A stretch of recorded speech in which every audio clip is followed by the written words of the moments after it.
Hey everybody, it's Eddie Joe on Crypto for GrowMyBag.tv. I hope you're having a good one.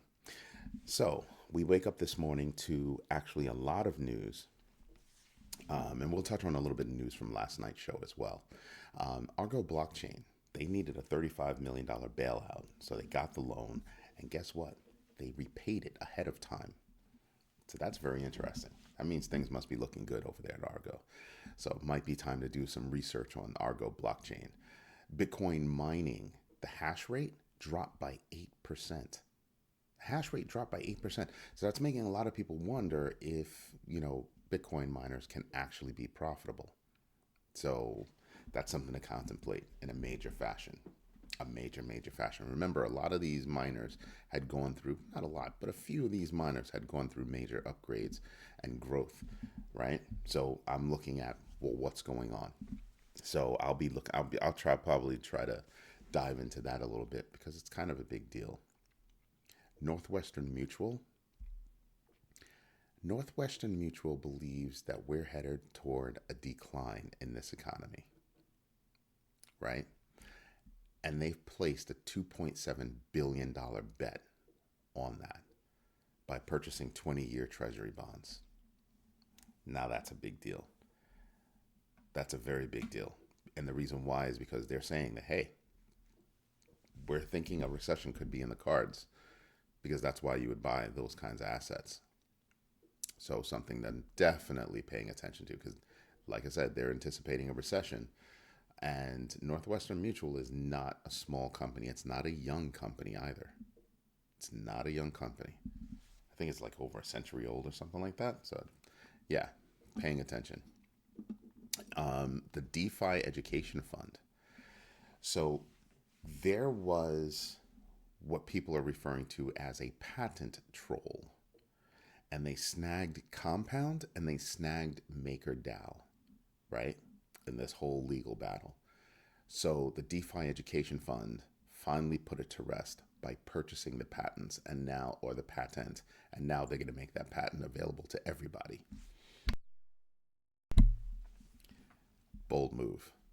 Bold move. Hat tip to you. The DeFi Education Fund is not playing games. And now I think that, with the shackles off, Compound and MakerDAO are going to be able to get out there, because what they're doing is the patent basically says you can bring Oracle-like features to a DeFi protocol. That's not a small thing. That's actually a big thing. So I can see a lot more applications, a lot more dApps, a lot more just things happening on MakerDAO as well as Compound. So I will absolutely be paying attention. Might need to do a little bit more research on both of them, but that's big news for both of them. So we could see a spike, and we could see a spike based on this.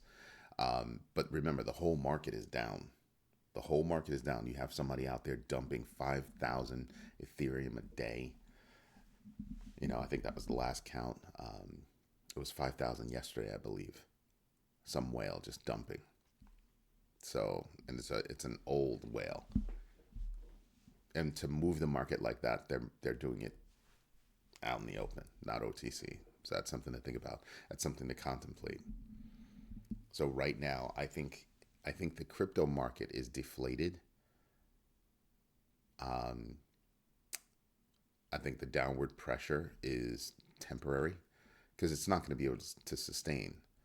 But I think you have a lot that are keeping things down for a bit. I look at it as an opportunity to say thank you to them for keeping it down, so I can go buy some more. Because that's what it means, at least to me. I mean, think about how much downward pressure is on crypto in general. And then you start to realize, wow, talk about resilience. So there are numbers, like I never thought that we'd bust through 50,000, on the way down, but we hit 49 and change. Do I think we could do it again? Yes, we could absolutely do it again. Could we bust through 45? Yes, I believe that is a strong possibility. The odds are high, not necessarily in its favor, but the odds are high that could actually happen. But there comes a point where that's it. I'm not going to go any further. And that's what I'm counting on. So am I buying some at this point? No, because it hasn't dropped enough for me to compare to other places, right? And I'm expecting more downward pressure. So I'm holding off a little bit. As Ty would say, I'm waiting for my next 20%.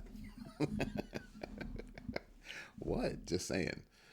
Ty had the right idea. He's like, I just think that it was the market came down, I bought. Market went back up. I didn't sell. I should have.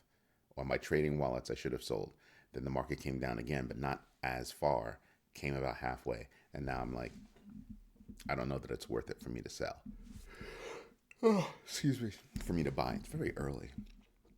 I mean, I don't know if it's worth it for me to buy. So am I going to buy while the market is down right now? I'll probably buy a little bit. And I might even dive into MakerDAO and Compound. I haven't made up my mind yet. Have not made up my mind yet, so we'll see.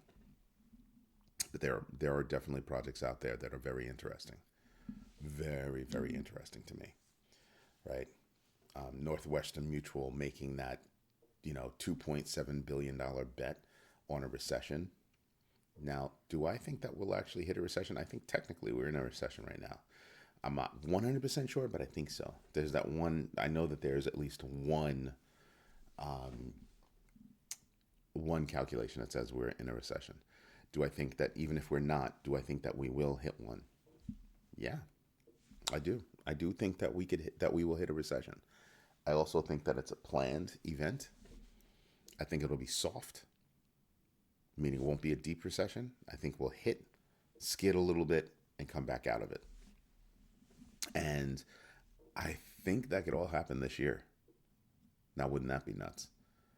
Now, you have Bank of America, Wells Fargo, Citi, and Wells Fargo, Bank of America, Citi. I'm missing one. JP Morgan Chase, all thinking that it could be a 50 basis point cut. I think that's a little severe. I think that's a little premature. Let me just say it like this. I think that would be a high cut. I think it should start at 25. You can always bump up to 50 the next rate cut, but I think the first one should be 25. Remember, hit a recession, skid a little bit. Not a deep recession, skid a little bit, and then back up. Do I really need 50 basis points to do that? I think a 50 basis point cut would be too much. I think right there it'd just be a little too much. So I'd rather do 25 rather than 50. Just seems like a knee-jerk reaction. I mean, I know it's slow, but it would still feel like a knee-jerk reaction to me. And I definitely don't agree with that. What else is there? Tether CEO, Paolo Ardoino, is basically saying, we've got a venture capital fund and we're going to be focused on AI. So a blockchain firm is investing in AI. I definitely like. So they're going to open that up and it's going to be a new venture for them. Definitely another revenue stream. And they've definitely got the money to do it. I mean, they're making billions per quarter. Billions per quarter of all transactions that happen with USDT. So yeah, they can afford to do it. They can absolutely afford to do it. BitGet Wallet. This is actually pretty interesting to me. BitGet Wallet, a little bit less than a year ago, had like 15 million users. In less than a year, they've doubled to 30. They've doubled to 30. Why is that? The Toncoin ecosystem. The Ton ecosystem has helped them drive their wallet use. What does that mean? That means the Ton ecosystem is growing. And not just growing a little bit, but growing quickly. Like that $30 million, that 30 million user jump was like a record. So I'm kind of like, dang, that's big. That's not small. That's a very big deal. I like that. I definitely like that. So it's something to pay attention to. What was the other big news? Marathon, raising 250 million just to buy more Bitcoin. You should have been on that conversation last night. It was an interesting conversation. Then the SEC charges Novatech and its leaders in what they're calling a Ponzi scheme, right? A $650 million Ponzi scheme is what's being alleged. That's big. So I don't know if you've got money tied up with Novatech or if you've lost money with Novatech, but you might want to look into that. Because it'd be interesting to find out where'd the money go. That's always the question I have. FTX, Celsius, 3 Arrows Capital. Where did the money go? Where is the money? Those are all big questions. Every single time something happens, I'm just like, where'd all that money go? Where is it? Did they buy stuff? Is it sitting somewhere? I mean, obviously they used some of it, but did you use all of it? 650 mil? Did you use all of it? Where is it? I'm just dying to know. And I told you about JP Morgan, Wells Fargo, JP Morgan Chase, Citi, Bank of America, just saying, yeah, we could see a rate cut, a big rate cut. I can't agree with it. Then there's a new crypto scam out there that's already caught a lot of people and they've already lost $120,000 and it's leveraging QR codes. Basically, you scan the QR code and it basically asks you to authorize an outgoing transaction. Be careful about what you're scanning out there. Be very careful about what you're scanning out there. Right? Do research before you scan a QR code. If you're outside in public and you want to see you see a QR code, don't just automatically scan it. You want to know why? Sometimes you look at that QR code and there's a sticker over it. So you want to be careful. There are scammers all over the place doing all kinds of things. You'll think it's, this is just a nice ad. And you go look at the ad and there's a sticker over the original QR code. Yeah, nah, I'm not scanning that. I'm not scanning anything unless I trust the company that it's coming from. Just saying, be careful out there. Be careful. The other big news was the head of global digital assets for Citi jumped ship.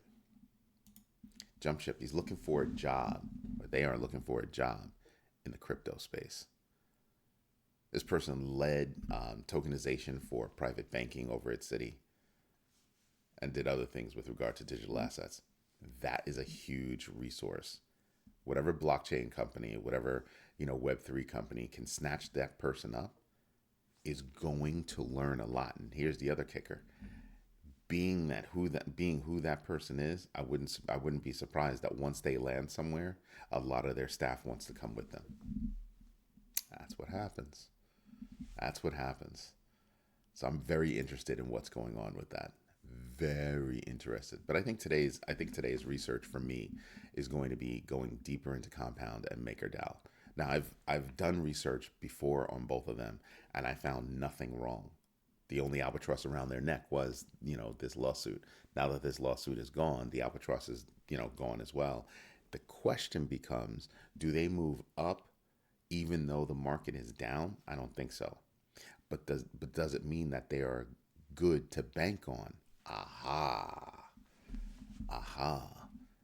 And right now I'm thinking yes. Right now I'm thinking Compound and MakerDAO could be, good places to put my money. But you know what we should do? That's right. We should go over the numbers. Let's go do this. All right, top 25 losers. And let's start there. So we're going to take a look at the GMB crypto tracker, the top 25 losers, as well as, we have the GMB X Factor that's also included in this.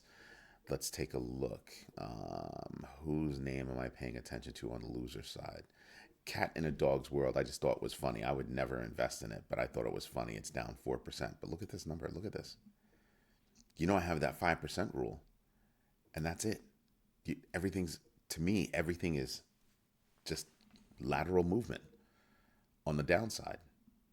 So, okay, let's flip over to the crypto tracker, top 25 winners. And you see Sats Ordinals up 19%. That's huge because I think they were up yesterday too. So this is an opportunity, right? This helps me get into a rhythm with certain coins, and I just pay attention to, how they're moving. 1 day, 2 day, I pay attention to how they're moving. That's interesting. This is definitely an interesting thing. So you've got Sats Ordinals up 19%. It's got a 1.93 GMBX factor. I like Sats Ordinals. So yeah, that would make me go, yeah, I could buy into that. I could absolutely buy into that. Who else am I paying into? Am I paying attention to? Helium. I definitely like Helium. 88% off its all-time high, ranked number 26, and it's up 6%. Excuse me. And you can tell by, these numbers right here, the 24-hour move, everything in the top 50 is doing a lateral movement thing. It's bouncing between a certain range. So if I can figure out the rhythm, I can play those ups and downs. I can play those peaks and valleys. But right now it's up 6% and it's got a 7.32 X factor. That's interesting. I like Helium. The question is, that's their all-time high, $54. The question is, what is their recent high? And then, so do your research, pick the recent high, and then calculate what it would take to get to that high. That's probably something I'm gonna start figuring out now.